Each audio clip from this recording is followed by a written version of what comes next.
The moment my daughter-in-law leaned across the kitchen island and looked me straight in the eye, saying, "Go ahead. If you are so brave, just leave. You will not last a week without us." Something inside me that had been quiet for far too long finally cracked, but I didn't shout and I didn't argue.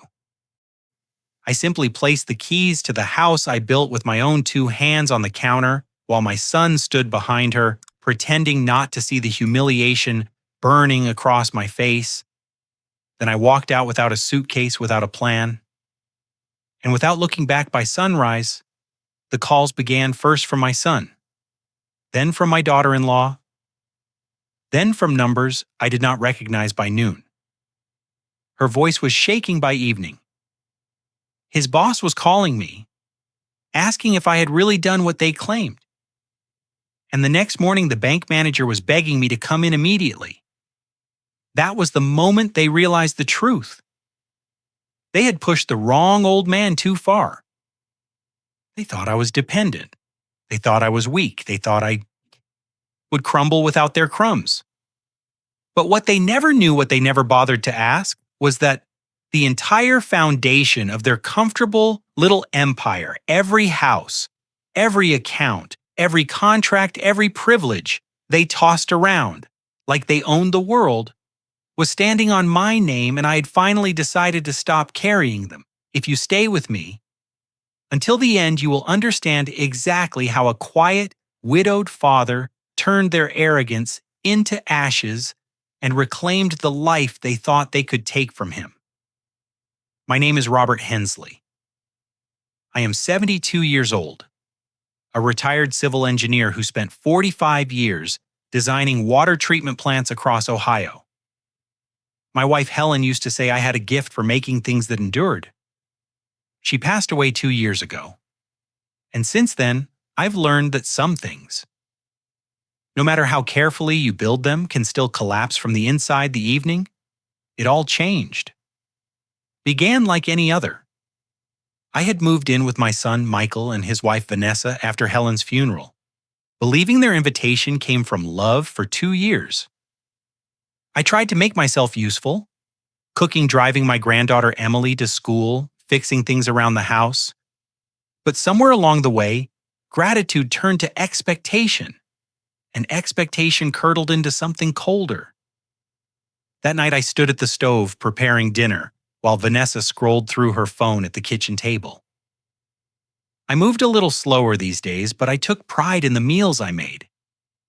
Helen had taught me her recipes before she got too sick to stand and cooking. Then felt like keeping a small piece of her alive. The chicken's dry again, Vanessa said without looking up. I didn't respond. I had learned that responding only made things worse. Michael came in from the living room, loosening his tie. He kissed Vanessa on the cheek and glanced at me. "Smells good, Dad." "It would smell better if he followed a recipe," Vanessa muttered. I set the plates on the table in silence. Emily, 16 and quietly observant, sat down without a word. She had her mother's dark hair, but her grandmother's eyes, the kind that saw more than they let on. We ate in near silence halfway through the meal. Vanessa sighed and pushed her plate forward. "Robert, I need to talk to you about something." I looked up my fork, pausing midair. "You've been here 2 years now?" She continued, her voice taking on that practiced tone she used when she wanted to sound reasonable. "And frankly, it's been difficult. You take up space. You slow everything down. I spend half my day cleaning up after your little projects." Michael shifted uncomfortably. "Vanessa? No, Mike. Someone has to say it." She turned to face me directly, her eyes flat and cold. "You're useless here. You can barely cook. You forget things constantly, and honestly, you make this house feel smaller just by being in it." The words landed like stones dropped into still water. I felt Emily stiffen beside me, but I kept my gaze steady on Vanessa's face. "If you're so unhappy," I said quietly, "perhaps I should leave." She laughed, a sharp, dismissive sound that echoed off the walls I had helped paint 3 summers ago. "Go ahead, leave." If you're so brave, you wouldn't last a week without us. I looked at Michael, then waiting, hoping surely my own son would say something. But he only stared at his plate, jaw tight, refusing to meet my eyes. That silence. His silence cut deeper than anything Vanessa could have said. It was the silence of a man who had chosen his side long ago and lacked the courage to admit it. I thought of Helen in that moment, of the words she had whispered to me in the hospital. Her hand thin and pale in mine. Robert, keep the safe deposit key to yourself. Don't trust everything you see. I hadn't understood. Then, I was too consumed by grief to hear the warning beneath her words.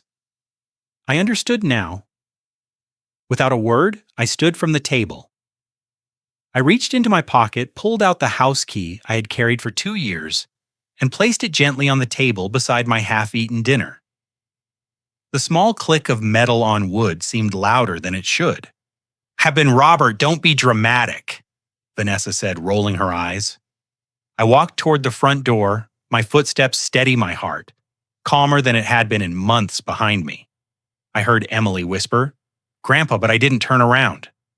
Not yet. As my hand touched the doorknob, Vanessa called out one last time, her voice bright with triumph. "This is my house now." I paused, turned slightly, and smiled. Is it? The question hung in the air, simple and quiet. Vanessa's smirk faltered for just a moment, confusion flickering across her face, like a shadow passing over water. But before she could respond, I stepped through the door and into the cool evening air. The night swallowed me whole, and I let it. Vanessa watched him leave, still laughing. She didn't know those keys she mocked were about to unlock her worst nightmare. I drove through the night without a destination, letting the dark roads carry me wherever they wanted. The headlights cut through the blackness, illuminating nothing but empty asphalt and the occasional reflector post. My hands were steady on the wheel, steadier than they had been in months. There's a strange clarity that comes when you finally stop pretending, when you let go of the hope that people will change. I had spent 2 years waiting for Michael to defend me, waiting for Vanessa to soften, waiting for something that was never going to come by the time dawn began to break. I found myself parked outside the house Helen and I had built together 38 years ago. I hadn't been here since I moved in with Michael and Vanessa. The lawn was overgrown, the paint on the shutters had started to peel, but the structure itself stood exactly as we had designed it, solid, patient waiting. I sat in the car for a long time, watching the morning light creep across the familiar walls, before I finally stepped out and walked to the front door. The key still fit. The hinges still creaked in the same place. And when I stepped inside, the air smelled faintly of cedar and dust and something else, something that felt like Helen herself, preserved in the stillness. I didn't know it then. But while I was unlocking the door to my past, Vanessa was discovering a truth that would shatter her future. She had woken that morning in high spirits, according to what I would later learn from Emily. Vanessa spent the first hour after breakfast on the phone with her friends, laughing about how she had finally gotten rid of the old man. She spoke as if I were a piece of furniture she had donated to charity, an inconvenience that had finally been removed.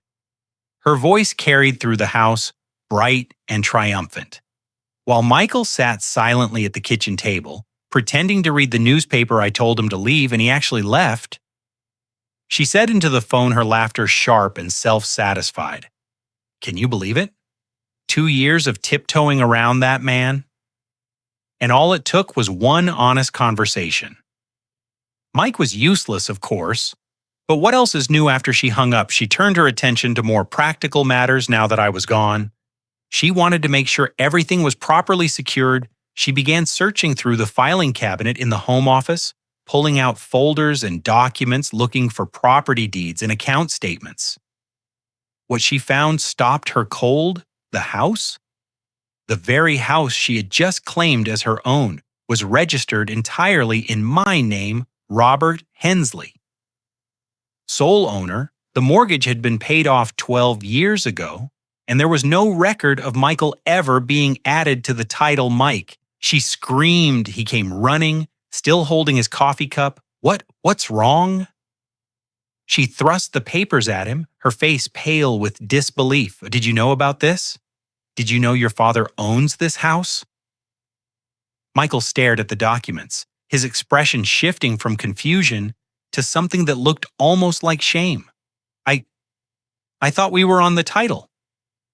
Mom handled all of that when we moved in. She said, what he swallowed hard. She said everything was taken care of, that we didn't need to worry about paperwork. Vanessa tore through the rest of the files with frantic hands, the cars both registered to me, the joint bank account. She thought she had access to it was actually a secondary account I had set up for household expenses with a balance of less than $3. Zero. The real accounts, the ones Helen and I had built over 4 decades of careful saving, were untouched and untouchable. And then she found the document that made her blood run cold. It was a clause from a living trust typed in formal legal language, but clear enough for anyone to understand. Michael Hensley and spouse are permitted to reside at the property, located at 4527 Maple Ridge Drive, as guests, not tenants. This residential privilege may be revoked at any time by Robert Hensley with 30 days written notice. This arrangement shall not constitute any legal tenancy or ownership claim. Helen had written this, my Helen, who smiled at everyone and never raised her voice, who brought cookies to neighbors and volunteered at the church. He had seen something in Vanessa that I had been too blind to recognize, and she had prepared for it back at our old house. I stood in the living room surrounded by dust motes, floating in the morning light. Everything was exactly as we had left it. Helen's reading, chair by the window, the bookshelf she had organized by color because she said it made her happy. The small wooden box on the mantel where she kept her most precious things. I walked to the bedroom and opened the closet behind her winter coats. Pushed to the very back was the fireproof safe we had bought 20 years ago. My fingers remembered the combination without my mind having to recall it. Our wedding anniversary. Her birthday. The year Michael was born, inside, beneath the insurance papers and the deed to this house. I found a sealed envelope. The paper was cream-colored, the kind Helen used for important letters on the front. In her graceful handwriting were the words, "Only open when you need to protect yourself." I held it for a long moment, feeling the weight of whatever waited inside Helen had been gone for 2 years. But somehow she was still here, still watching over me, still one step ahead of the people who wished me harm. Robert's hands trembled as he broke the seal Helen had known she had. Always known the envelope felt heavier than paper should I carried it to Helen's reading chair by the window, and sat down slowly, the morning light warming my face. The way it used to warm hers, for a moment I simply held it against my chest, breathing in the faint scent of cedar that still clung to everything in this house. Then I slid my finger beneath the seal and opened it. Inside were 3 pages of Helen's handwriting. The same graceful script that had written grocery lists and birthday cards and love notes tucked into my lunchbox for 40 years. But these words were different. These words carried weight. I wasn't prepared for my dearest Robert. The letter began, "If you're reading this, what I feared has happened. I'm sorry I couldn't tell you while I was alive. You would have confronted her directly, and that would have ruined everything. You've always been too honest for your own good. It's one of the things I love most about you. And the reason I had to protect you in secret, I stopped reading. My throat had tightened so suddenly that I couldn't breathe." Helen's voice was so clear in these words, so alive, that for one impossible moment I forgot she was gone. I forced myself to continue. "I've been watching Vanessa since she started dating Michael. Something about her never sat right with me, the way she studied our family. Before she joined it, the way she asked questions about our finances that a young woman in love shouldn't think to ask. The way she looked at you sometimes when she thought no one was watching, Not with affection, Robert, but with calculation. So I did something I never told you about. I hired a private investigator. My hands began to shake. Helen, my gentle trusting. Helen had hired someone to investigate our son's wife. The woman who baked cookies for church fundraisers and organized neighborhood watch meetings had been conducting her own quiet investigation for years. Our daughter-in-law is not who she pretends to be. Her real name is Veronica Shaw, 8 years ago in Arizona. She was investigated for something called undue influence over an elderly man named Gerald Patterson. He was 78 years old, a retired professor with no children and a modest estate. Vanessa Veronica befriended him at a community center. Within 18 months, she had convinced him to change his will, naming her as the sole beneficiary. He died 6 months later. His distant relatives tried to contest the inheritance, claiming she had manipulated a vulnerable old man, but they couldn't prove anything in court. She collected the money, changed her name, and moved to Ohio. 2 years later, she met our Michael. I set the letter down because I could no longer see the words through my tears. The pattern was so clear now, so horrifically clear. Vanessa hadn't fallen in love with Michael. She had selected him, selected us the same way she had selected Gerald Patterson. We were her next target, and she had been playing the long game from the very beginning. I wiped my eyes and picked up the letter again. I've prepared. Everything with an attorney named Linda Graves. She specializes in elder law and has seen cases like this before. I've given her copies of the investigation files, and together we've set up legal protections that Vanessa cannot touch the house, the accounts, the trust. Everything is structured so that you remain in control no matter what. She tries call Linda when you're ready. She's expecting to hear from you, even if it takes years. There was more. Helen had included details about the trust structure, about the clause that designated Michael and Vanessa as guests rather than tenants, about bank accounts that had been quietly separated from anything they could access. She had built a fortress around me while pretending to be nothing more than a dying woman saying goodbye, and then near the bottom of the second page, a line that made my heart stop. There's something else I hid, Robert, in your woodworking shed, beneath the old workbench. Where we used to sit together on summer evenings. Don't look for it. Until you truly need it, you'll know when the time comes. It's the proof that will end her if it ever comes to that. The third page was shorter, more personal. Helen wrote about how much she loved me, how proud she was of the life we had built, how sorry she was that she couldn't stay longer to protect me herself. She wrote about Michael too. Not with anger, but with the particular sadness of a mother who knows her child has been lost to someone else's influence. Forgive him if you can. She wrote, he doesn't see what she is. Love makes us blind sometimes, but you, my darling, you were never blind to me. You saw exactly who I was from the first day we met, and you loved me anyway. That's why I know you'll survive this. That's why I know you'll win. I folded the letter carefully and held it against my chest. Then I did something I hadn't done since the day we buried her. I wept, not quiet tears, but deep shaking sobs that came from somewhere I had kept locked for 2 years. I wept for Helen, for her courage, for the battle she had fought alone while cancer consumed her body. I wept for myself, for the danger I hadn't seen, for the son who had drifted so far from the man I raised him to be. When the tears finally stopped, I felt something I hadn't felt in a very long time. Purpose, I found my phone and dialed the number Helen had written at the bottom of the letter. It rang twice before a woman answered her voice, calm and professional. This is Linda Graves. My name is Robert Hensley.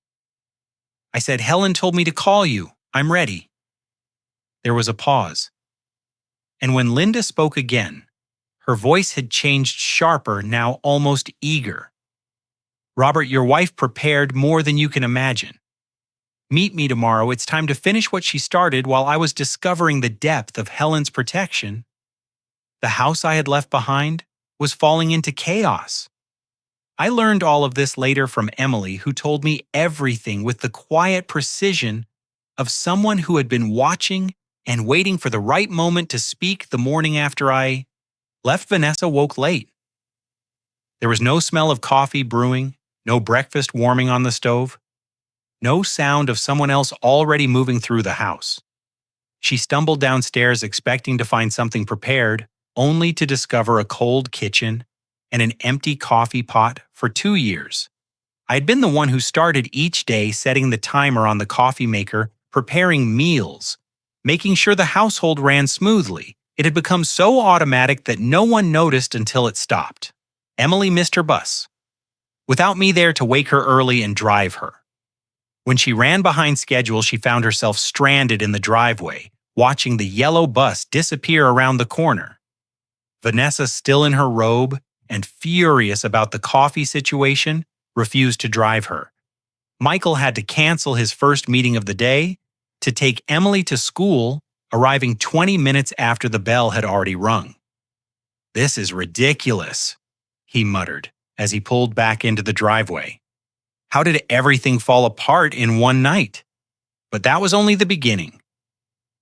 By noon, Vanessa discovered that the electricity bill had not been paid. The automatic payment had been set up through an account in my name, an account she had no access to. She called the power company in a panic, only to be told that she wasn't authorized to make changes to the account. The internet went down next, tied to the same payment system. Then, the water bill notice arrived, marked with a warning about service interruption. Michael came home early to find Vanessa pacing the living room, her phone pressed to her ear, shouting at some customer service representative who couldn't help her. Emily sat on the stairs silent and watchful, doing her homework, as if the chaos around her was nothing more than background noise. "He did this on purpose," Vanessa screamed after she hung up. "That vindictive old man set this up to punish us. He knew exactly what would happen when he left." Michael rubbed his temples. "Vanessa, he couldn't have known.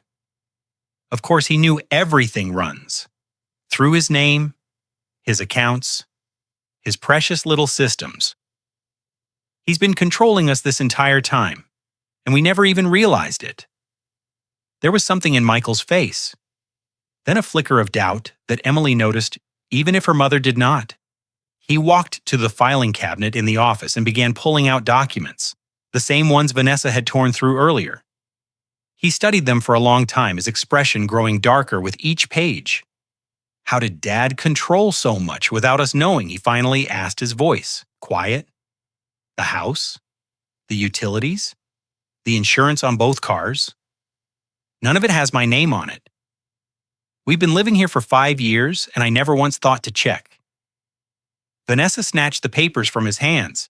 "Because your mother handled everything. And then your father took over. They kept us dependent on purpose." "It's a power play, Mike. It's always been a power play." But Michael didn't look convinced. He looked like a man who had just realized the foundation beneath his feet was not as solid. As he believed Emily watched all of this from her perch on the stairs, she had her grandmother's gift for observation, the ability to sit quietly and absorb everything while appearing to be focused on something else entirely. She saw the panic in her mother's eyes, the confusion in her father's posture, and she began to understand something that neither of them seemed to grasp. Grandpa Robert had not been a burden. He had been the one holding everything together that night. After her parents had exhausted themselves with arguing and gone to bed early, Emily crept downstairs to get a glass of water. She was halfway to the kitchen when she heard her mother's voice coming from the living room, low, hushed, speaking into the phone. Emily pressed herself against the wall and listened. "Don't worry about it," Vanessa was saying. "He's just throwing a tantrum. The old man will crawl back within a week. He has nowhere else to go. And he's too proud to admit he needs us." A pause. "Yes. I know it's taking longer than we planned, but when he dies, everything will be ours. The house alone is worth over 800. We just have to be patient." Emily's heart stopped. She stood frozen in the darkness, her back against the cold wall, trying to process what she had just heard. Her mother wasn't upset that Grandpa had left. She was upset that he hadn't died yet, moving on instinct. Emily retreated silently to her room. She opened her phone with trembling fingers and navigated to the family cloud account, the one her parents didn't realize she could access her mother's text messages, synced automatically stored without Vanessa's knowledge. Emily scrolled through recent conversations until she found one with a contact saved only as VS. The messages were brief but damning, filled with references to waiting, to patience, to plans that would come together. When the time was right, Emily took screenshots of everything she didn't know what she would do with them. Yet she only knew that something was very wrong and that her grandfather might be the only person who could explain it. She closed her eyes. Her mother's words. Echoing in her head, she had just heard the truth. She never wanted to believe Linda Graves lived in a modest Victorian house on the outskirts of town. The kind of place that looked like it had witnessed 100 years of secrets and kept every single one I arrived at. 10 of the morning, having spent a sleepless night reading and rereading Helen's letter until the words blurred together. The woman who answered the door was tall and silver-haired, with sharp eyes that assessed me. In a single glance, she was 68 years old. I would later learn a retired elder law attorney who had spent her career protecting people like me from people like Vanessa Robert. She said, not as a question. I've been waiting for this call for 2 years. Come in. Her office was in the back of the house. A room lined with law books and filing cabinets and framed photographs of clients, mostly elderly couples, smiling with gratitude. She gestured for me to sit in a worn leather chair across from her desk, then poured 2 cups of coffee, without asking if I wanted one. Helen and I met 15 years ago at a women's shelter fundraiser. Linda began settling into her own chair. She was volunteering in the kitchen, and I was giving a talk about financial abuse in families. We became friends almost immediately. She had a way of seeing people. Robert, really seeing them, I suppose. You know that better than anyone. I nodded, not trusting my voice 3 years ago. She came to me with concerns about your daughter-in-law. At first I thought she was being overprotective. Mothers-in-law often are. But Helen wasn't the type to worry without reason. So I agreed to look into it. Linda opened a drawer and pulled out a thick manila folder. What I found changed everything. She slid the folder across the desk. I opened it with hands that had steadied overnight and found myself staring at a photograph of a younger Vanessa. Different hair, softer features, but unmistakably the same woman beneath the photo was a name Veronica Shaw. Her real name, Linda, said she changed. It legally 6 years ago, shortly after relocating from Arizona to Ohio. The timing wasn't coincidental. I turned the page and found court documents, police reports, newspaper clippings. The story they told made my stomach turn 8 years ago. Veronica Shaw befriended a retired professor named Gerald Patterson.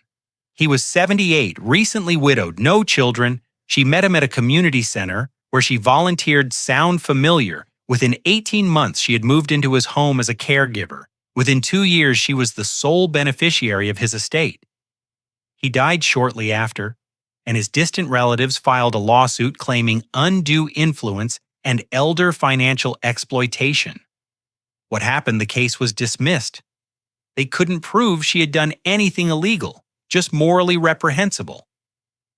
Veronica collected her inheritance, changed her name to Vanessa, and disappeared 2 years later. She surfaced in Ohio, where she happened to meet a charming young architect named Michael Hensley at a coffee shop. Linda's voice was flat clinical. Your son never stood a chance. She had researched your family before she ever spoke to him. She knew about the house, the savings, the stability.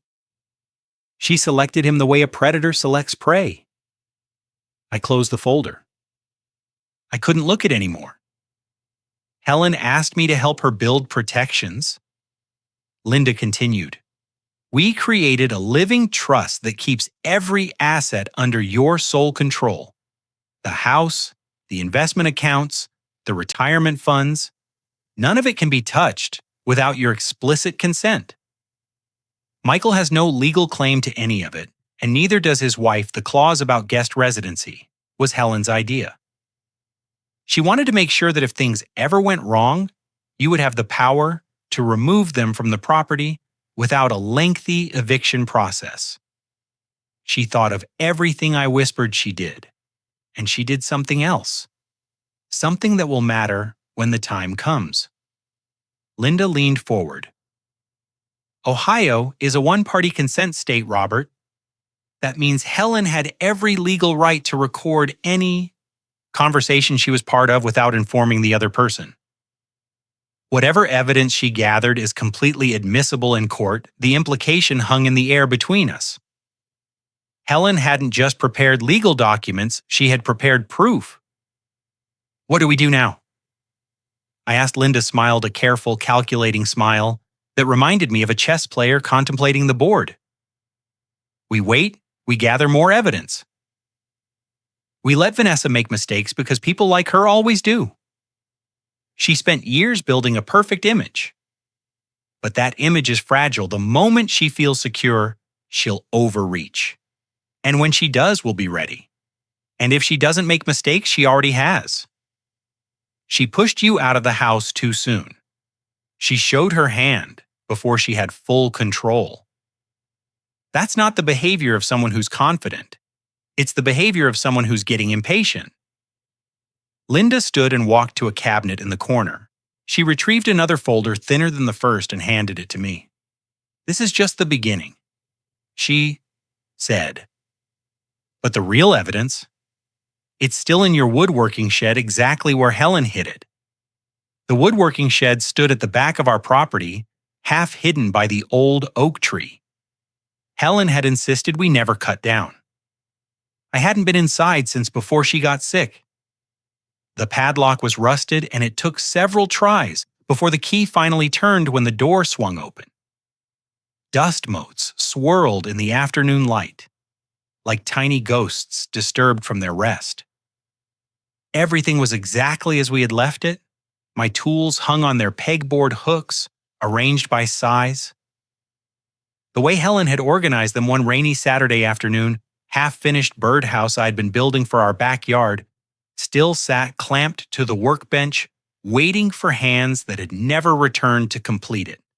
Sawdust covered every surface, undisturbed for over 2 years. The air smelled of cedar and machine oil, and something fainter beneath it all, the lavender hand cream Helen used to wear. I walked slowly through the space, running my fingers along the workbench where we had spent so many summer evenings together. Helen would sit on the old stool in the corner, reading aloud from whatever novel she was enjoying while I sanded and shaped and built.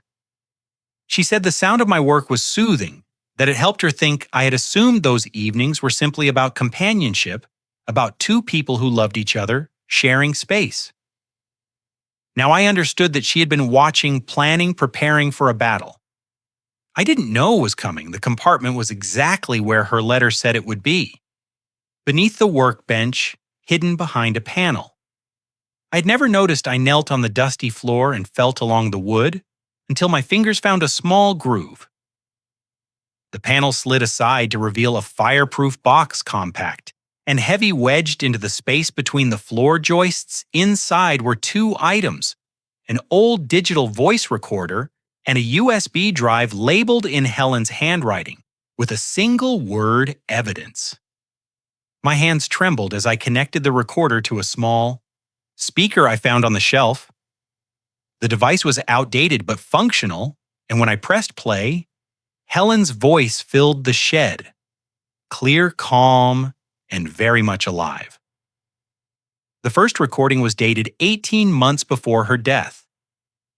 I could hear the clink of teacups and the distant sound of traffic through an open window. Helen and Vanessa were having what sounded like a casual conversation, but Vanessa's voice carried an edge I had never noticed before. I'm just saying, Helen, it would make things so much easier if you added Mike's name to the house title for tax purposes, you understand. And if something were to happen to either of you, the transition would be smoother. Nothing is going to happen to us. Helen replied pleasantly. Robert and I have our affairs in order, but you're not getting any younger, neither of you, and Robert's memory has been slipping lately, hasn't it? I've noticed him forgetting things. There was a pause before Helen spoke again. Robert's memory is fine, but thank you for your concern. The second recording was worse. Vanessa's tone had shifted from suggestive to threatening. Though she was careful to keep her words just vague enough to deny their meaning. I worry about Robert being alone in the big house if something happens to you. Helen, an old man, confused, vulnerable, anything could happen. He really should have family nearby to look after him, to make decisions for him. If it comes to that, Helen's response was ice. Robert is perfectly capable of making his own decisions for now, Vanessa said. But these things change quickly. I've seen it happen. The third recording made my blood run cold. It was dated just 3 months before Helen died, when the cancer had already begun to steal her strength. Her voice was thinner, weaker, but her words were steel.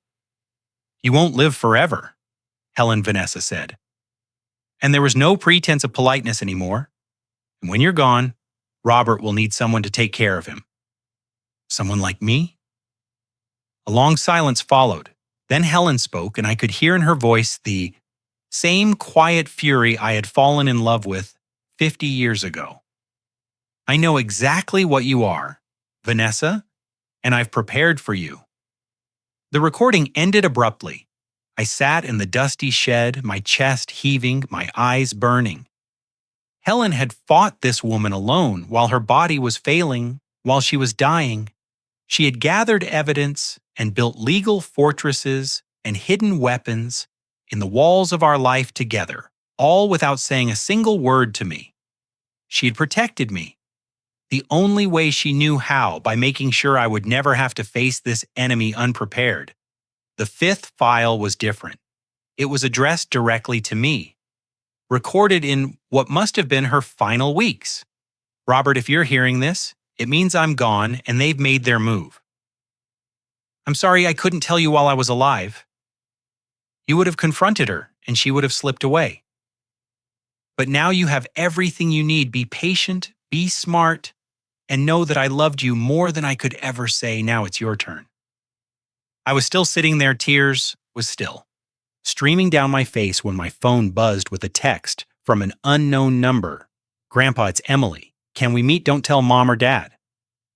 I chose a small cafe 30 miles outside of town, the kind of place where nobody would recognize either of us.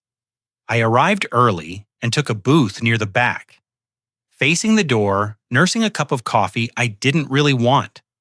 My mind was still reeling from the recordings, from Helen's voice echoing in my ears, from the weight of everything I now carried, when the bell above the door chimed and Emily walked in. I almost didn't recognize her at first. She looked older than 16, her face pale and drawn, her eyes scanning the room with the weariness of someone who had learned not to trust easily. She spotted me and walked over quickly, sliding into the seat across from mine without a word. For a long moment, we just looked at each other. I saw Helen in her eyes, that same quiet intelligence, that same ability to observe without being observed. Thank you for meeting me, she said finally, her voice barely above a whisper. I didn't know who else to talk to. You can always talk to me, Emily, always. She nodded, but her hands were trembling as she wrapped them around the glass of water the waitress had left. I waited, giving her the space to find her words. Helen had taught me that sometimes the most important thing you can do for someone is simply be patient. I know what Mom is, Emily said at last. I've known for a while. I think I just didn't want to believe it. What do you mean? She took a deep breath. I've been watching her grandpa for months now, the way she talks about you when you're not around, the way she manipulates Dad into agreeing with everything she says. The phone calls late at night when she thinks everyone is asleep. Her voice cracked slightly. I heard her the night you left. She was on the phone with someone laughing about how you'd come crawling back. And then she said something that made me sick. What did she say? Emily met my eyes directly. She said, when you die, everything would be theirs. She talked about you. Like you were just an obstacle. Grandpa, like you were already gone and she was just waiting to collect the words. Confirmed what I already knew, but hearing them from my granddaughter's lips made them somehow more real, more terrible. This was the woman who had sat at our dinner table, who had smiled and laughed and pretended to be part of our family, all while counting the days until she could profit from my death. There's more? Emily said. She pulled out her phone and began scrolling through screenshots. Mom doesn't know I have access to her messages. We share a family cloud account. And she never changed the settings. I've been saving everything, just in case she turned the phone toward me. And I saw a string of text messages between Vanessa and someone saved simply as VS. The messages were clinical business, like completely devoid of the warmth Vanessa performed so convincingly in public. The old man is out. One message read, now we wait for him to die the house. A loan is worth $800K another. Don't rush it. We've waited this long, a few more years won't matter. And finally, once Mike inherits, we can finally cash out. Just keep him happy until then. I stared at the screen, my coffee forgotten and growing cold. The evidence was overwhelming, not just Helen's recordings, not just Linda's investigation file, but now this digital proof of a conspiracy that had been unfolding around me for years. Who is VS, I asked. I don't know. Emily admitted, but they've been messaging for at least 2 years. It's always the same updates about the plan, questions about timing. It's like Mom is reporting to someone. I thought about the Arizona case, about Veronica Shaw befriending Gerald Patterson at a community center. People like Vanessa didn't work alone. They had networks, mentors, people who taught them how to select victims and avoid detection.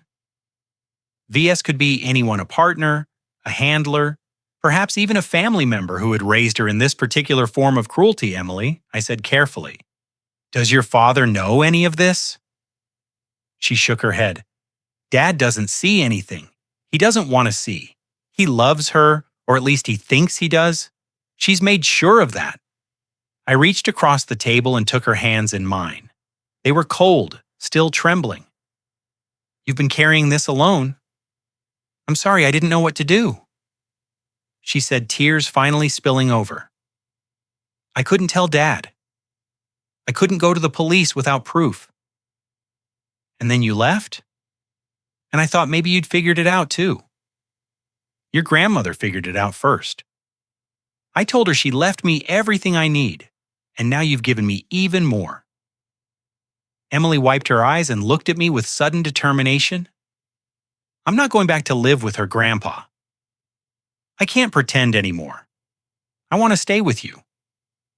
I pulled her into an embrace, holding my granddaughter the way I had when she was small, when the world was simpler and the monsters were only in storybooks. Your grandmother always said you'd be the one to see the truth. I whispered she was right when we finally pulled apart. Emily looked at me with those clear, intelligent eyes. What do we do now? She asked. I smiled for the first time in weeks. Now we wait for her to make her next mistake. The letter arrived on a Tuesday, delivered by certified mail with a signature requirement. Linda had insisted on every formality, every legal protection that would make the document unassailable. I had signed it in her office 2 days earlier, my hand steady, my conscience clear. The words were simple and direct. Michael Hensley and Vanessa Hensley were hereby notified that their residential privilege at the property located at 4527 Maple Ridge Drive was being revoked pursuant to the terms of the Helen Hensley Living Trust. They had 30 days to vacate the premises. I wasn't there when Vanessa opened it, but Emily told me everything later, describing the scene with the detached precision of someone who had been waiting for this moment without knowing it. The mail had arrived just after noon. Michael was at work, and Vanessa was in the kitchen scrolling through real estate listings on her laptop, already planning renovations for a house she didn't own, dreaming of profit from an inheritance that would never come. She signed for the envelope without really looking at it, assuming it was some routine legal correspondence about the utility accounts she had been trying to transfer into her name. When she read the first paragraph, her face went white. By the second paragraph, she was screaming. Michael came home early that day, summoned by a frantic phone call that Emily could hear from her bedroom upstairs. He walked through the front door to find his wife pacing the living room like a caged animal. The letter crumpled in her fist. "Your father is trying to throw us out of our own house." Vanessa shrieked, "He's giving us 30 days. Mike, 30 days to pack up our lives and leave." Michael took the letter and read it slowly, his brow furrowing with each line. "This is from a law firm," he said quietly. "Linda Graves, I don't recognize. The name, I don't care whose name is on it. Your father is attacking us. He's punishing us because I finally told him the truth about how useless he was." Vanessa snatched the letter back. "This is illegal. It has to be. We've lived here for 5 years. He can't just throw us out according to this. We're classified as guests, not tenants. There's a clause in Mom's trust that I don't care about clauses." Vanessa's voice had risen to a pitch that made the window seem to vibrate. "This is your fault, Mike. You should have made him sign papers years ago. You should have gotten your name on the deed when your mother died. Instead, you just let everything stay in his control because you were too weak to stand up and take what was rightfully yours." Emily told me that something changed in her father's face. At that moment, a stillness came over him, the kind that precedes either surrender or rebellion. "What papers, Vanessa?" he asked, his voice dangerously calm. "What exactly should I have made him sign?" Vanessa hesitated, realizing too late that she had revealed something she shouldn't have. "I just meant general estate planning, making sure our interests were protected. Our interests." Michael set the letter down on the coffee table. "You've been talking about this house like it was ours. From the day we moved in, you told me we were building equity, that this was our investment, our future. But according to this document, we never had any legal claim to it at all. So I'm going to ask you again, what have you been doing behind my back?" The argument that followed was the worst Emily had ever witnessed. Vanessa cycled through every tactic in her arsenal. Tears, accusations, threats, guilt. She called Michael ungrateful for questioning her after everything she had done for this family. She accused him of taking his father's side against his own wife. She threatened to leave and take Emily with her to make sure he never saw his daughter again. But Michael didn't back down. For the first time in their marriage, he stood his ground, asking questions Vanessa couldn't answer without exposing herself. Where had she gotten the idea that they could control the estate? Why had she been so insistent that Robert move in with them after Helen's death? What exactly did she mean when she said they had waited long enough? Emily watched from the top of the stairs. Her backpack already packed and hidden in her closet, she had known this moment was coming. Since our meeting at the cafe, she had prepared for it, the way her grandmother had prepared for everything, quietly, methodically, without revealing her hand. The fighting continued for hours. By 9 hours. Both of her parents were hoarse from shouting, and the living room looked like a battlefield. Vanessa had locked herself in the master bedroom, and Michael was sitting alone at the kitchen table, staring at the letter, as if it might reveal some answer he hadn't yet found. Emily made her move just after 10.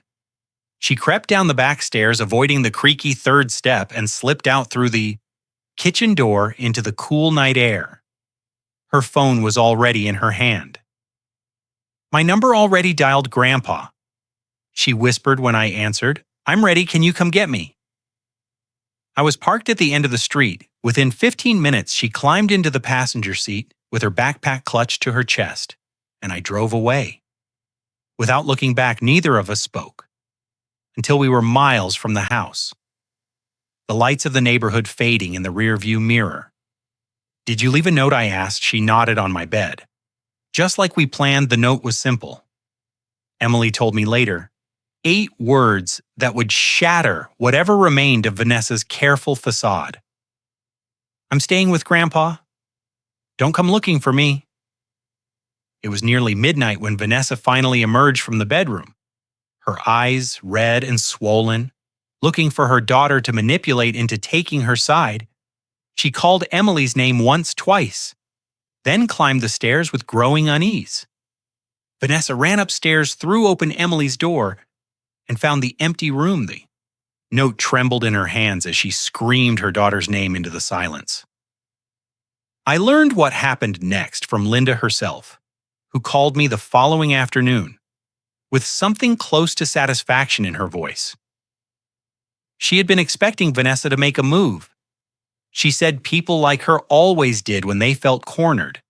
The only question had been what form the desperation would take. Vanessa spent the morning after Emily's disappearance in a state of barely controlled hysteria. She called the police, first demanding they arrest me for kidnapping, but the officer who responded explained patiently that a 16-year-old choosing to stay with her grandfather wasn't a criminal matter. Emily had left voluntarily. She had left a note. There was no evidence of coercion or danger. The police suggested family mediation and left Vanessa screaming on the front porch.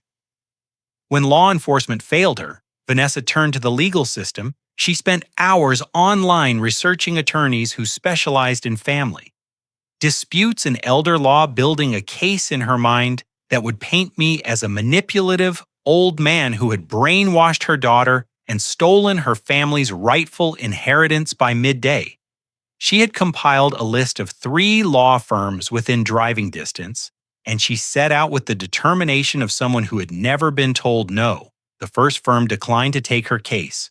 After a brief consultation, the attorney cited conflicts of interest without elaborating, and Vanessa stormed out, convinced that I had somehow gotten to them first. The second firm was more direct. They explained that without evidence of actual wrongdoing, a lawsuit against a property owner exercising his legal rights would be frivolous and potentially expose her to countersuits. Vanessa left that office trembling with rage. The third name on her list was Linda Graves, attorney at law, specializing in elder law and estate protection. Vanessa didn't recognize the name from the eviction letter. She had been too panicked to read the fine print, too focused on the 30-day deadline to notice who had drafted the document. She drove to Linda's Victorian office on the outskirts of town, rehearsing her story the entire way. The concerned daughter-in-law, the vulnerable family, the vindictive patriarch tearing everyone apart. Linda's assistant showed her to the waiting room, and Vanessa sat there for 20 minutes, flipping through magazines without seeing them, mentally preparing her performance. When the inner office door finally opened, she stood up with her best worried mother expression already in place, and then she saw who was standing in the doorway. Linda Graves was tall and silver-haired with sharp eyes that assessed Vanessa in a single knowing glance. She wore a simple gray suit and carried herself with the quiet authority of someone who had spent decades navigating the worst of human behavior. Her expression was pleasant, but utterly unreadable. "Mrs. Hensley." Linda said, "Please come in."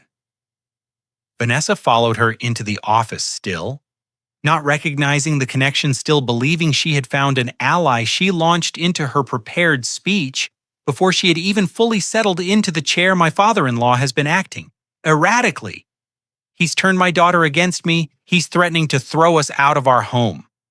I need someone to help me protect my family." Linda listened without interrupting, her hands folded neatly on the desk, her face betraying nothing. When Vanessa finally paused for breath, Linda spoke in a voice that was calm, almost gentle. "I'm sorry, Mrs. Hensley, I can't take your case." Vanessa blinked. "What? Why not?" "I'm not at liberty to discuss my reasons, but I haven't even finished explaining the situation." My father-in-law is clearly suffering from some kind of mental decline. He's making irrational decisions, manipulating my daughter. I'm afraid my answer is final. Something shifted in Vanessa's face. Then the mask of the worried mother, slipping to reveal something harder beneath. Is this because of him? Did Robert Hensley get to you first? Is that why no one in this town will help me? Linda remained perfectly still. I'm not going to discuss other clients with you, Mrs. Hensley. This is outrageous. Vanessa's voice had risen to the sharp pitch that usually made people back down. I'll report you to the Bar Association. I'll make sure everyone knows you're refusing to help a mother protect her child.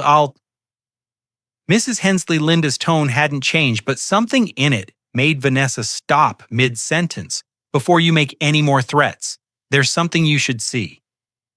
She reached into a drawer and withdrew a manila folder, the same folder she had shown me days earlier. From it, she produced a single photograph and slid it across the desk. Vanessa looked down and froze. The photograph showed a younger version of herself, perhaps 8 years younger, standing on a sunny patio next to an elderly man in a cardigan sweater. She was smiling brightly, her arm linked through his. The picture of devoted companionship? The man was Gerald Patterson. The photo had been taken 6 months before his death, when Veronica Shaw was still cultivating her prey, still playing the role of the caring friend who only wanted to help. Where did you get this? Vanessa, whispered. Arizona has excellent public records. Linda said the Patterson family's attorneys were quite thorough in their documentation, even if they couldn't prove their case in court. She leaned forward slightly. Your past has a way of finding you, Veronica, and this time there's no escaping it. The name hit Vanessa like a physical blow. Veronica, no one had called her that in 6 years. No one was supposed to know that name existed. I don't know what you think. You know? Vanessa began, but her voice had lost all its force. I know everything, Linda said simply. I know about Gerald Patterson. I know about the name, change, the inheritance, the family who tried to stop you. I know why you came to Ohio, and I know exactly what you plan to do to Robert Hensley. She paused. I also know that my dear friend Helen, Hensley spent the last year of her life making sure you would never succeed. Vanessa stumbled backward, the photograph still clutched in her hand, burning in her vision for the first time in her life. She had no words. The hunter had become the hunted 3 days after Vanessa's encounter with Linda. My son appeared on my doorstep. I had been sitting in the living room with Emily, helping her with her homework, the way I used to when she was small. When I heard the crunch of tires on the gravel driveway. Emily looked up, her face tightening with anxiety, but I placed a hand on her shoulder to calm her. Go upstairs for a little while, I said. Your father and I need to talk. She nodded and gathered her books, slipping past Michael. As he walked through the front door, he looked terrible, unshaven, hollow-eyed, wearing the same wrinkled shirt he had probably slept in. The confident architect who had once designed buildings that touched the sky now stood in my foyer like a man who had lost his way in familiar territory. Dad, he said, and his voice cracked on the single syllable. Come in, Michael. He stepped inside and stopped looking around the house, where he had grown up. As if seeing it for the first time, his eyes moved from the family photographs on the mantel to the kitchen doorway, where Helen used to stand calling him for dinner. He walked slowly through the living room, running his fingers along the back of the couch, pausing at the window, where his mother's reading chair still sat exactly as she had left it. I forgot how much this place feels like her, he said quietly. She's everywhere here. She always will be. Michael continued his slow circuit of the room, stopping at a framed photograph of himself as a boy, maybe 8 years old, holding up a fish he had caught at the lake, grinning with pure joy. I remembered that day perfectly. Helen had packed a picnic lunch, and we had stayed by the water until sunset, the three of us together, not knowing how precious those ordinary moments would become. I don't know what's real anymore. Michael said, still staring at the photograph. Vanessa came home from some lawyer's office yesterday, and she was different. Scared she wouldn't tell me what happened, but she started talking about leaving town, starting over somewhere else. She said we needed to cut our losses. And what did you say? He turned to face me.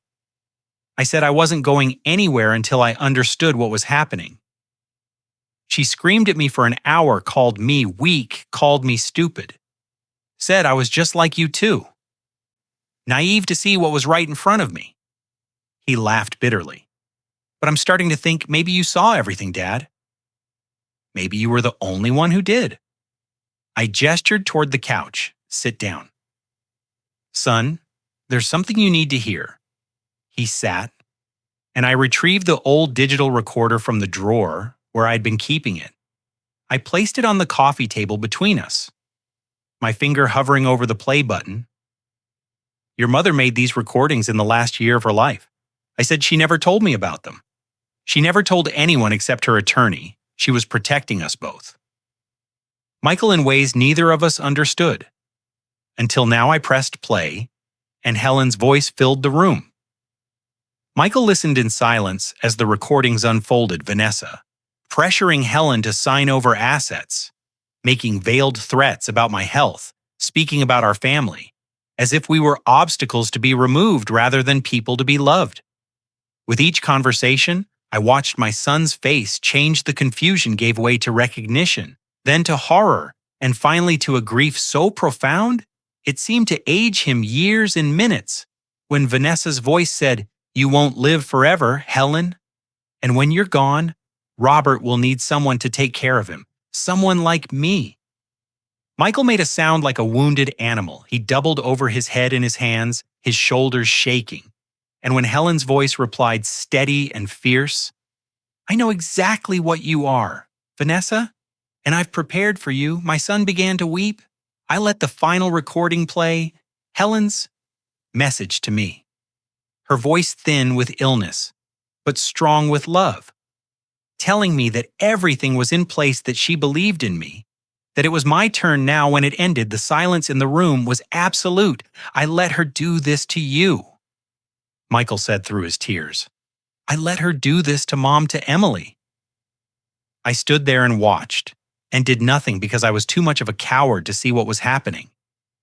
He looked up at me, his face ravaged. "I'm so sorry, Dad. I'm so sorry." I moved to sit beside him on the couch, placing my hand on his shoulder, the way I had when he was a boy, waking from nightmares your mother forgave you before she died. I said she wrote it in her letter. She knew you were blinded by love, and she didn't blame you for it. She only wanted to make sure you'd have a chance to see clearly when the time came. "How can you forgive me?" he asked, "after everything I let happen because you're my son?" I said simply, "Because forgiveness isn't about deserving, it's about choosing to move forward instead of staying trapped in the past. The question isn't whether I forgive you, Michael. The question is whether you can forgive yourself." He was quiet for a long time, staring at the recorder on the table, at the device that held his mother's voice, and his wife's betrayal in equal measure. When he finally spoke, his voice was raw, but steady. "What do I do now?" I looked at my son, the boy I had raised, the man I had watched drift away, the father who still had a chance to be there for his daughter. "You have a choice to make." I said, "You can stay with her and watch everything fall apart, or you can come home." Mike looked at his father, tears streaming down his face. "What do I do now?" he whispered again. Robert's answer was simple. "You choose her or us." Michael left my house that evening with a folder tucked under his arm. Inside were copies of everything: the recordings, the investigation file on Veronica Shaw, the screenshots Emily had saved, and a set of legal separation papers Linda had prepared at my request. I didn't know if he would use them. I didn't know if he had the strength to confront the woman he had loved for nearly a decade, but I knew he had heard the truth. And sometimes that's enough to change everything. He called me. The next morning, his voice hoarse, but steady. "It's done." He said I told her everything. What followed was a confrontation that Michael would later describe to me in fragments as if the memory was too painful to hold in one piece. He had arrived home close to midnight to find Vanessa pacing the living room, her phone in her hand, her face pale with anxiety. She'd been trying to reach him for hours, leaving messages that alternated between tearful pleas and sharp accusations. "Where have you been?" she demanded the moment he walked through the door. Michael set the folder on the kitchen counter and looked at her with eyes that no longer held any illusion. "I was at my father's house. He said, 'I know who you really are.'" "Vanessa?" "I heard the recordings. The transformation was immediate." Vanessa's face cycled through a dozen expressions in seconds: shock, fear, calculation, and finally the desperate performance of a woman whose mask had been ripped away. Tears began streaming down her cheeks as if on command. "Mike, whatever your father played for you, it's not what you think. He's manipulating you. He's always hated me, and now he's using fake recordings to turn you against me. They're not fake. That's my mother's voice. I'd know it anywhere. Then they're edited, taken out of context. Your father is sick. Mike, he's old and confused, and he can't stand that I saw through him." She reached for his hand, but he stepped back. "Please, you have to believe me. I'm the victim here. I've spent years trying to hold this family together while your father undermined everything I did." Michael opened the folder and pulled out the legal separation papers. He set them on the counter between them like a wall. "I'm not filing for divorce yet," he said quietly. "But I'm done pretending. I'm done watching you manipulate everyone. Around you, I'm done being blind to what you are." The tears stopped as suddenly as they had started. Something cold moved behind Vanessa's eyes, something that had always been there, but that Michael had never allowed himself to see. "If you leave me," she said, her voice dropping to a hiss, "I'll destroy your father. I'll tell everyone he's senile, that he manipulated Emily, that he's been financially abusing this family for years. I'll make sure no one believes a word he says." Michael picked up the folder and held it where she could see the contents, the photographs, the court documents, the transcripts of her own recorded words. "Go ahead," he said. "The evidence we have will bury you for a long moment." They stood there in silence. Husband and wife, strangers wearing familiar faces. Then Michael walked past her, climbed the stairs, and began packing a bag. Vanessa didn't follow him. She stood frozen in the kitchen, her carefully constructed world collapsing around her until she heard the front door close and his car pull out of the driveway alone in the house that was no longer hers. Vanessa did what she always did when she was cornered. She called her mother. Gloria Shaw answered on the third ring, her voice flat and unsurprised. "Vanessa, I wondered when I'd hear from you. Mom, everything is falling apart. Mike knows about Arizona. He has recordings, documents. They know about Gerald Patterson. They know my real name. I need your help." There was a pause on the other end of the line when Gloria spoke again. Her tone was ice. "You got caught. I told you to be more careful. I told you the wife was suspicious, but you insisted you had everything under control. I did have it under control. That old woman was dying. You never thought Gloria's laugh was brittle. That's always been your problem, Vanessa. You're impatient. You push too hard, too fast. Gerald Patterson was the same way. I warned you then, too." Vanessa's voice rose to a desperate pitch. "Mom, please, you taught me everything. You showed me how to find the right targets, how to build trust, how to position myself. You can't just abandon me." Now the silence that followed was longer this time, heavy, with something Vanessa had never heard in her mother's voice before. "Contempt I've taught many people, Vanessa, over the years. Quite a few. But you're the only one stupid enough to get caught." "What do you mean?" "Others?" "Mom, what are you talking about? Did you really think you were special?" Gloria's voice was almost amused. Now, did you think you were the only one I trained? There are others out there. Vanessa doing exactly what you did, but doing it correctly. They don't leave trails. They don't get recorded by dying women. They don't lose their tempers and push their marks out before the time is right. Vanessa felt the ground shifting beneath her feet. Everything she had believed about her relationship with her mother. The special bond, the shared secrets, the legacy she was carrying forward was crumbling into dust. Mom, I need you. I don't know what to do. You should have thought about that before you fumbled the easiest job I ever gave you. Gloria's voice hardened. Don't call me again. The line went dead.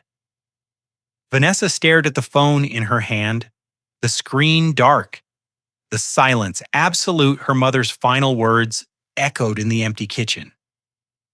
You're on your own now.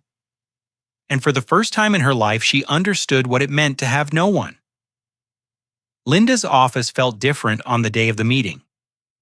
The warm light that had seemed welcoming during my previous visits now carried a sharper edge, illuminating every corner, leaving no shadows where secrets could hide. I arrived early with Emily and Michael, the three of us sitting together on one side of the long conference table, while Linda arranged folders and documents with the precision of a general preparing for battle. Vanessa arrived 20 minutes late, flanked by an attorney she had hired the day before, a young man in an expensive suit who clearly had no idea what he was walking into. She had dressed carefully for the occasion, wearing the soft pastels and modest jewelry that had always been part of her performance, but the effect was ruined by the dark circles under her eyes and the tension in her jaw. She looked like a woman who hadn't slept in days. Which was probably true, thank you all for coming. Linda said, her voice carrying the calm authority of someone who had conducted dozens of these meetings over her career. I've asked everyone here today to resolve certain matters regarding the Hensley family estate and the conduct of Vanessa. Hensley, also known as Veronica Shaw. Vanessa's attorney frowned at the unfamiliar name but said nothing. Before we begin, Linda continued, I want to make it clear that everything discussed in this room is supported by documentary evidence. Mrs. Hensley will have the opportunity to respond to each item as it is presented. She opened the first folder and slid a photograph across the table. The same image she had shown Vanessa at their previous encounter, Vanessa next to Gerald. Patterson smiling, her arm linked through his. This photograph was taken in Scottsdale, Arizona, approximately 8 years ago. The man pictured is Gerald Patterson, a retired professor who died 6 months after this image was captured, his estate valued at approximately $300. Zero was inherited entirely by a woman named Veronica Shaw. The woman we now know is Vanessa Hensley. Vanessa's attorney leaned forward, studying the photograph. My client has informed me that this is a case of mistaken identity. Then perhaps your client can explain these. Linda produced a stack of court documents from the Arizona probate case, along with copies of Veronica Shaw's driver's license and the legal name change filing. From 6 years ago, the paper trail was unbroken, irrefutable. The attorney's face tightened as he reviewed the documents. Vanessa sat rigid beside him, her hands clasped so tightly in her lap that her knuckles had gone white. Linda moved to the second folder. These are audio recordings made by Helen Hensley during the final year of her life. Ohio is a one-party consent state, meaning Mrs. Hensley had every legal right to record conversations she participated in. She pressed play on a small speaker, and Helen's voice filled the room, followed by Vanessa's, the threats, the manipulation. The cold calculation laid bare for everyone to hear. Michael flinched at the sound of his mother's voice. Emily reached over and took his hand. The third folder contained Emily's screenshots, the messages between Vanessa and the contact saved as VS, discussing the timeline, the inheritance, the plan to cash out once Robert was gone. Vanessa's attorney read through them in silence. His expression growing more troubled with each page. We've also obtained information about the contact identified as VS, Linda said. This individual has been identified as Gloria Shaw, Vanessa's mother. Mrs. Shaw is currently under investigation in 3 other states for similar schemes involving elder financial exploitation. The FBI has expressed interest in any evidence that might connect her to additional victims. At the mention of her mother, something broke in Vanessa's composure. Her carefully constructed mask slipped, revealing the desperate, cornered woman beneath. "These are all lies," she said, her voice rising. "Fabrications designed to destroy me." "My mother has nothing to do with this, Mrs. Hensley," her attorney said, quietly. "I need to speak with you privately." "No." Vanessa's voice cracked. "I'm not leaving this room until these people admit what they're doing. They're trying to steal my family, my home. Everything I've worked for you worked for nothing." It was Michael who spoke, his voice flat and final. "You targeted this family the way you targeted Gerald Patterson. You married me to get to my parents' money. Everything about our life together was a lie." Vanessa turned to him, tears streaming down her face. "Mike, please. I love you. I've always loved you. Whatever mistakes I made, I did them for us, for our future." Don't Emily's voice was quiet but sharp enough to cut through her mother's performance? "Don't pretend anymore. We all know the truth now." The room fell silent. Vanessa's attorney closed the folder in front of him, removed his glasses, and stood. "Mrs. Hensley," he said, "I'm sorry, but I cannot represent this case. The evidence presented here is overwhelming, and continuing to advocate on your behalf would compromise my professional ethics." He gathered his briefcase and walked out without looking back. Vanessa sat alone, now surrounded by the family she had tried to destroy. Michael had turned away from her, unable to even look in her direction. Emily stared at the table, her jaw set, and I watched her from across the polished wood. The woman who had called me useless, who had laughed as I walked out of my own home, who had spent years plotting to take everything I had. "I'm not sending you to prison." "Vanessa?" I said, though I could. "The evidence here is enough for criminal charges in 2 states. But that's not what Helen would have wanted, and it's not what I want either." I slid a final document across the table, a legal agreement prepared by Linda, relinquishing all claims to the Hensley family, the property, and any future inheritance. "Sign this and leave quietly." I said, "Start over somewhere else, under whatever name. You choose or refuse, and I release everything to the police and the press. The choice is yours." Vanessa looked around the room at her husband, who had turned away, at her daughter, who refused to meet her eyes, at the old man she had underestimated. The empire she built on lies had crumbled in a single hour. The pen trembled in Vanessa's hand as she signed the documents. I watched her face as she wrote her name first on the property relinquishment, then on the asset waiver, then on the custody agreement that gave Michael full parental rights over Emily. Each signature seemed to drain something from her, some vital energy that had kept her performance running for all these years. By the time she set down the pen, she looked hollowed out as shell of the confident woman who had walked into Linda's office an hour earlier. No one spoke as she gathered her purse and stood. Michael kept his back to her. Emily stared at the table. I met her eyes briefly, those calculating eyes that had measured my worth, and found it wanting, and saw something I had never seen there before. Fear not of me, but of the future. She now faced a future without the safety net she had spent years weaving from other people's lives. She left without a word, and the door closed behind her with a soft click that somehow sounded like finality in the days that followed. I learned through Linda and various legal channels exactly what Vanessa's signature had cost her. The house on Maple Ridge Drive reverted fully to my control, and I arranged for a property management company to handle its sale. I had no desire to keep it. Too many memories had been poisoned. There the proceeds would go into a trust for Emily's education managed by Linda until my granddaughter turned 25. The cars registered in my name were reclaimed. The credit cards tied to family accounts were canceled. The health insurance Vanessa had enjoyed through Michael's employer was terminated the moment their separation became official. One by one, the threads of the life she had constructed were cut away, leaving her with nothing but what she had brought into the marriage, which, as it turned out, was almost nothing at all, but the financial losses were only the beginning. 2 weeks after the signing, Vanessa was called into her supervisor's office at the marketing firm where she had worked for 3 years. Linda had kept her promise to share the investigation findings with relevant parties, and somewhere along the chain of information, Vanessa's employer had learned about the Arizona case.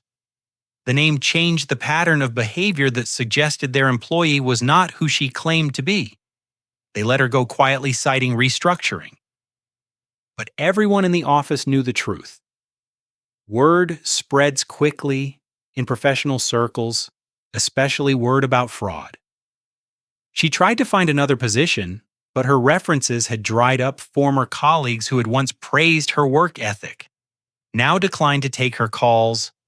The networking contacts she had cultivated so carefully over the years suddenly became unavailable, too busy, unable to help in a matter of weeks. Vanessa went from being a respected professional with a promising career to being unemployable. Her reputation so thoroughly tainted that even companies who hadn't heard the specifics sensed something wrong and passed on her applications. The social isolation was perhaps the cruelest consequence, though I took no pleasure in it. Vanessa had always been the center of every gathering, the woman who organized dinner parties and charity events, who knew everyone's name and everyone's business. Now those same people crossed the street to avoid her invitations, stopped arriving. Phone calls went unanswered. The friends she had collected, like accessories, discovered that friendship with Vanessa Hensley, or Veronica Shaw, as some now whispered, carried a social cost they weren't willing to pay. I heard from Emily that Vanessa had moved into a small apartment on the outskirts of town, a far cry from the spacious home she had once claimed as her own. The building was old, the neighborhood rough, the kind of place where people minded their own business because they had troubles enough without borrowing anyone else's. She had sold her jewelry to cover the security deposit and first month's rent. She was working part-time at a call center, the only job she could find that didn't require references or background checks. Emily visited her once. About a month after everything ended, she came back quiet and thoughtful. And when I asked her how it went, she simply said she's different, now smaller. I thought about that word for a long time, smaller. Vanessa had always seemed so large, so dominant, filling every room she entered with her presence and her demands, but stripped of her schemes and her safety nets, without a family to manipulate or a future to steal. She had shrunk down to her true size, just an ordinary woman who had made terrible choices and was finally facing the consequences. Part of me wanted to feel triumphant after everything she had done to Helen, to me, to Michael and Emily. She deserved every bit of suffering that came her way. But Helen had never been about revenge, and neither was I. What I felt, instead, was something closer to exhaustion. The weariness that comes when a long battle finally ends, and you realize how much it cost you to fight it on a rainy evening. About 6 weeks after the signing, Emily showed me something on her phone. One of her friends had seen Vanessa at a grocery store alone, buying the cheapest brands of everything, counting coins at the register. The image stayed with me longer than I expected. This woman who had once mocked my cooking and complained about the thread count of our sheets, now struggling to afford basic necessities. I wondered if she ever thought about how it all went wrong. If she lay awake at night replaying her mistakes, searching for the moment when she could have chosen differently. If she understood yet that her downfall wasn't caused by bad luck or persecution, but by the simple truth that you cannot build a life on lies and expect it to stand somewhere across town in a cramped apartment with thin walls and flickering lights. Vanessa sat alone before a bathroom mirror. The face that stared back at her was gaunt, aged, unrecognizable. She whispered to herself in the silence. He never raised his voice. He never threatened me. And he still destroyed everything. The mirror offered no comfort, only truth. 2 months passed before Linda called me back to her office. The legal matters had been settled. The documents filed, the property transfers completed. I assumed she wanted to review some final paperwork, perhaps discuss the ongoing investigation into Gloria Shaw, that the FBI had taken over. What I didn't expect was the cream-colored envelope she placed on her desk the moment I sat down. Helen gave me this shortly before she died.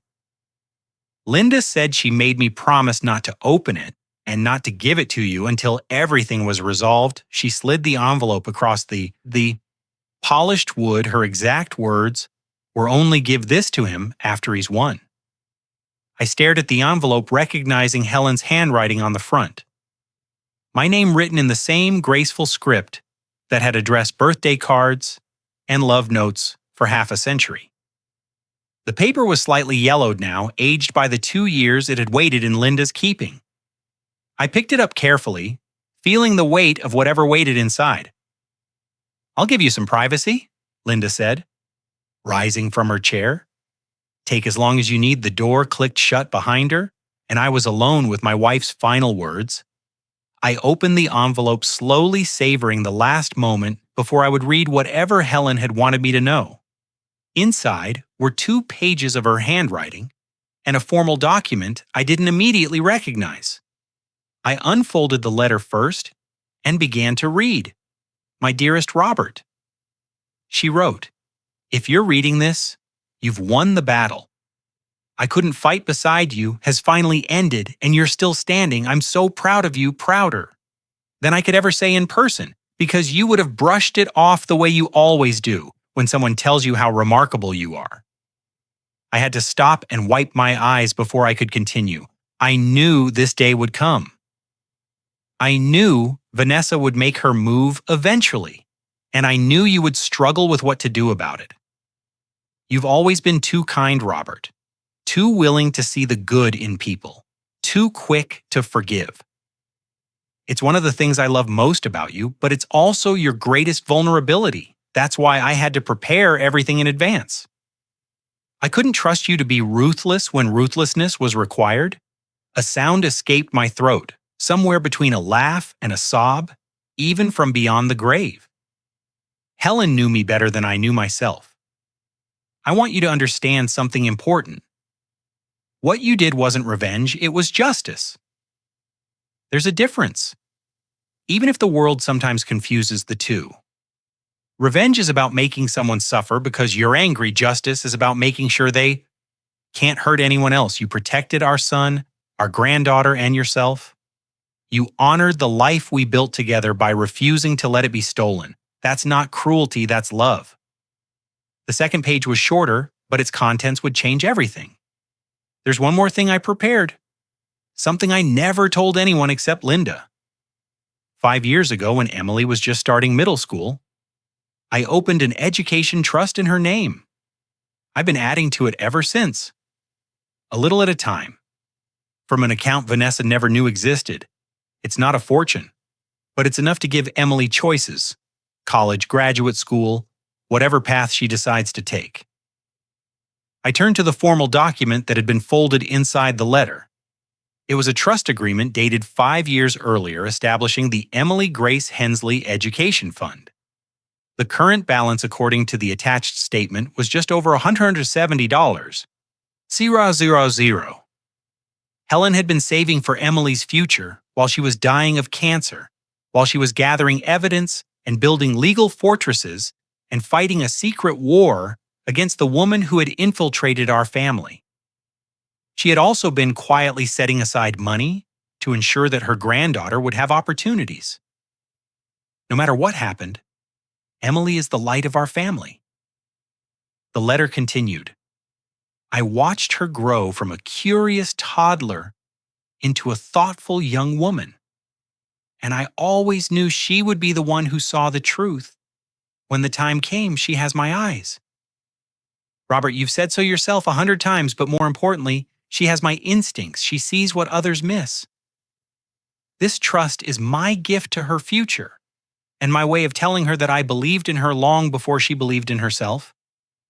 The final paragraph was brief, but it broke me completely. I have to go. Now, my love, the medicine is making it hard to write. And I want these words to be clear. Thank you for 50 years of happiness. Thank you for being the kind of man worth protecting. And thank you for finishing what I started. I'll be watching from wherever I am. Cheering you on, loving you, still forever yours. Helen, I sat in that office and wept, not from sadness this time, but from a love so profound, it felt like my chest couldn't contain it. Helen had thought of everything. She had protected us all, arranged for our futures, and left nothing to chance, even in death. She was still taking care of her family. I don't know how long I sat there before I heard the door open. Emily stepped inside, her face uncertain, having been told by Linda that I might need her grandpa. She said softly, "Are you okay?" I held up the letter. The trust document, the proof of a grandmother's love that had reached across the years to embrace her. What did Grandma say? Emily asked, moving closer. I smiled through my tears and pulled her into an embrace. She said she always believed in you. And she was right. Later that evening, after Emily had read the letter herself and shed her own tears, I stood alone in the living room of the house Helen and I had built together. Her photograph watched me from the mantel, that familiar smile frozen in time, her eyes still bright with the intelligence and love that had defined our life together. I looked at Helen's photograph on the mantel and smiled through my tears. You planned further than any of us could imagine. Thank you. My love, 6 months can change everything. The woodworking shed that had sat dormant for years was alive again, filled with the smell of fresh sawdust and the sound of sandpaper against grain. I'd spent weeks cleaning it out, organizing the tools, replacing the worn workbench with a new one built from oak. I selected myself. Helen would have approved. She always said that healing happens best when your hands are busy. Emily had moved in permanently after the custody arrangements were finalized. Her room was the same one Michael had slept in as a boy, and I sometimes caught her standing in the doorway looking at the old photographs on the walls, trying to connect the smiling child in the pictures with the complicated man her father had become. She was doing well in her new school, making friends, slowly rebuilding a life that had been shattered by her mother's choices. On Saturday morning, she joined me in the shed. Grandma used to sit right there. I told her one day, pointing to the corner where I'd placed a new stool she'd read aloud while I worked, said the rhythm of sanding helped her think. Emily ran her fingers along the smooth surface of the wood we'd been shaping into a bookshelf. Will you teach me not just to watch, but to actually do it? You want to learn woodworking? She nodded, her expression serious in a way that reminded me so much of Helen, it made my chest ache. Grandma and you did this together, now I want to do it with you. I want to make something that lasts, so I taught her. We started with simple projects, a picture frame, a small jewelry box, a birdhouse. For the backyard, she learned to measure twice and cut once to feel the grain of the wood before deciding how to shape it, to find satisfaction in the slow process of turning raw lumber into something beautiful. Her hands grew calloused, her patience deepened, and somewhere in those quiet hours of shared work, the grief she carried began to transform into something gentler. Michael started visiting on Sundays. The first few times were awkward, filled with long silences and careful conversations that avoided anything too painful. He would stand at the edge of the shed, watching Emily and me work, unsure of his place in this new configuration of family. But gradually, tentatively, he began to participate. He held boards while I cut them. He helped Emily sand the edges of her projects. He remembered skills I had taught him decades ago when he was young and eager and hadn't yet been lost to a woman who saw him only as a means to an end. One afternoon, while Emily was inside making lunch, Michael and I sat on the bench outside the shed looking out. Over the backyard where he had played as a child, the silence between us was comfortable now, earned through months of small moments and careful rebuilding. "I should have protected you, Dad," he said finally, "all those years. I watched her treat you like you didn't matter, and I never said anything. I let her convince me that you were the problem. You were blinded by love." I interrupted gently. "I was too. Once when I first met your mother, I couldn't see straight for weeks. Love does that to people. It's not weakness. It's being human." He shook his head. "That's too easy. I made choices. I stayed silent when I should have spoken up. I chose her comfort over your dignity. Yes, I agreed you did. I agreed. And now you're choosing differently. That's what matters." Michael turned to look at me, his eyes red-rimmed. "How do I make it right after everything that happened? How do I ever make it right?" I put my hand on his shoulder the way I had when he was a boy, and the world seemed too big and frightening to face. "Alone, you already are." I said, "You're here through the kitchen window." I could see Emily watching us when she caught my eye. She smiled a real smile, warm and unguarded, the kind I hadn't seen from her since before everything fell apart.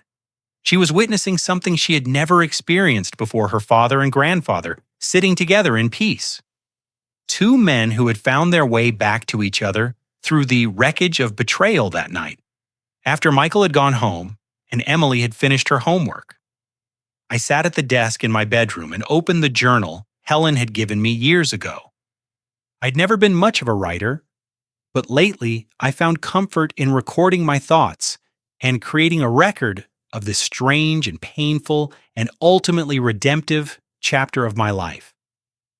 I wrote a single line on the fresh page: "I didn't lose a family, I reclaimed one." The sunset was painting the sky in shades of orange and pink. When Emily knocked on my door and asked if I wanted to watch it with her, we stood on the back porch together, wrapped in the kind of comfortable silence that only comes from true understanding. "Grandpa," she asked softly as the colors deepened, "can we stay here forever?"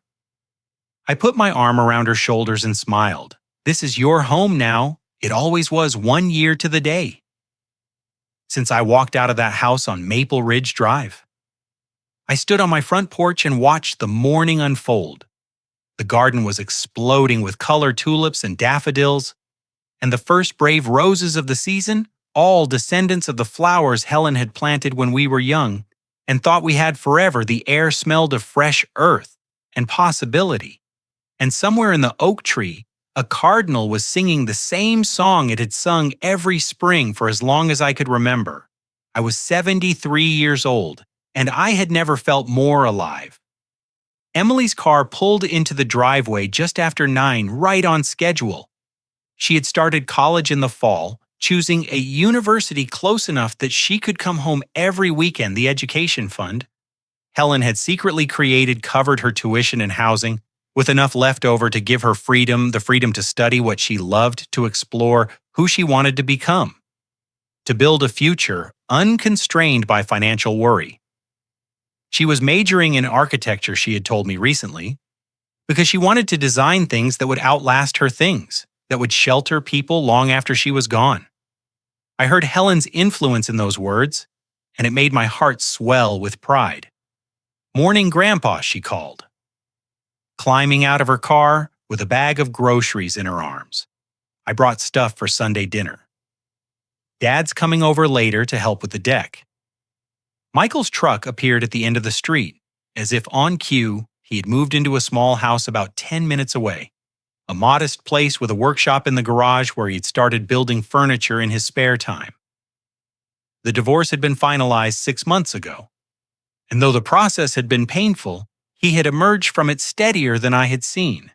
Him in years he visited almost daily now, stopping by after work to share a cup of coffee, spending weekends helping me with projects around the property we were making up for lost time, rebuilding the relationship that had nearly been destroyed by silence and manipulation.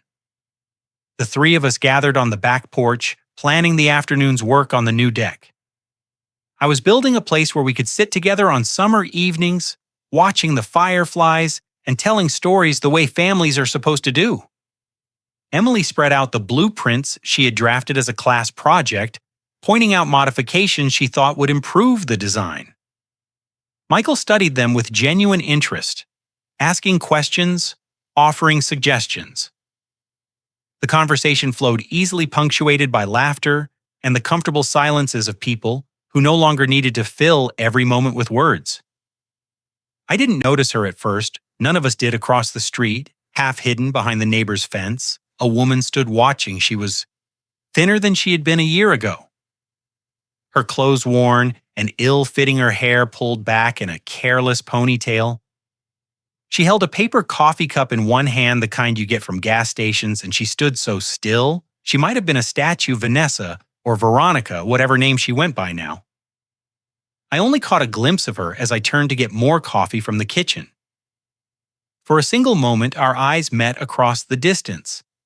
The old man she had mocked, and the predator who had underestimated him. Her face was expressionless, but her eyes held something I recognized.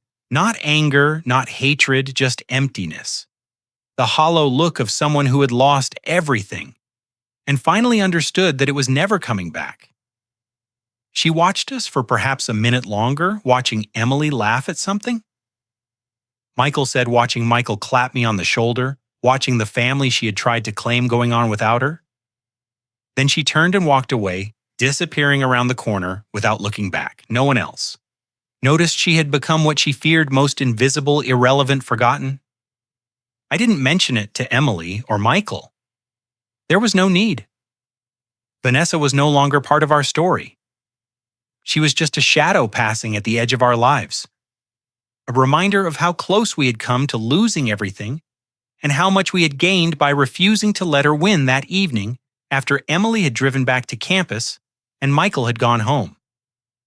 I sat alone in the living room with Helen's photo album open on my lap. The pages were filled with decades of memories: our wedding day, Michael's first steps, family vacations, and holiday dinners, and ordinary afternoons that had seemed unremarkable at the time, but now glowed with preciousness.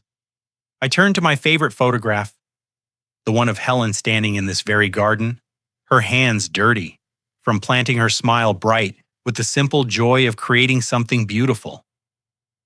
"We did it, sweetheart," I said softly, touching her face through the protective plastic.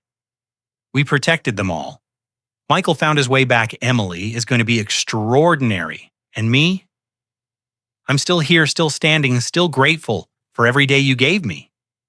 I closed the album and set it aside, then walked to the window to look out at the garden she had planted so many years ago. The flowers swayed gently in the evening breeze, alive and thriving, carrying her love forward into seasons she would never see. Some people build families, others try to destroy them. I had learned the difference in the hardest way possible, through betrayal and heartbreak and the long, slow work of rebuilding what had been broken. But I had also learned something else, something Helen had known all along. You don't need revenge to defeat your enemies. Sometimes you just need to stop protecting them from the consequences of their own choices. I didn't seek to destroy Vanessa. I simply stopped shielding her from the truth. And in the end, that was enough. The cardinal sang again from the oak tree, and I smiled. That was the year Vanessa learned. The hardest truth of all: Robert never needed them, they needed him. And by the time she understood that, it was already too late. And so ends the story of Robert Hensley, a man who was told he was useless and discovered he was irreplaceable. What began as a humiliation at a dinner table became a journey of quiet strength, unexpected allies, and justice, delivered not through anger but through truth. Helen's love reached beyond the grave to protect the family she cherished. Emily found the courage to see what adults around her refused to acknowledge. Michael learned that silence in the face of cruelty is its own form of betrayal, and that redemption begins with showing up. And Robert proved that you don't need to raise your voice to make yourself heard. Sometimes the most powerful thing you can do is simply stop accepting less than you deserve. Vanessa thought she was playing a long game, but she never understood the rules. She saw kindness as weakness, patience as ignorance, and love as a tool for manipulation. In the end, she lost everything, not because Robert destroyed her, but because she destroyed herself. The truth has a way of catching up with those who run from it. If this story moved you, I would love to hear your thoughts. Have you ever been underestimated by someone who should have known better? Have you watched someone you love be mistreated and wished you had spoken up sooner? Share your experiences in the comments below. Your story might be the one that helps someone else find their own strength. And if you believe that quiet dignity will always triumph over loud cruelty, share this story with someone who needs to hear it. Sometimes the reminder that justice exists is enough to help someone hold on. Thank you for staying until the end. Until next time. Remember, some people build families and some people try to tear them apart. Choose to be a builder,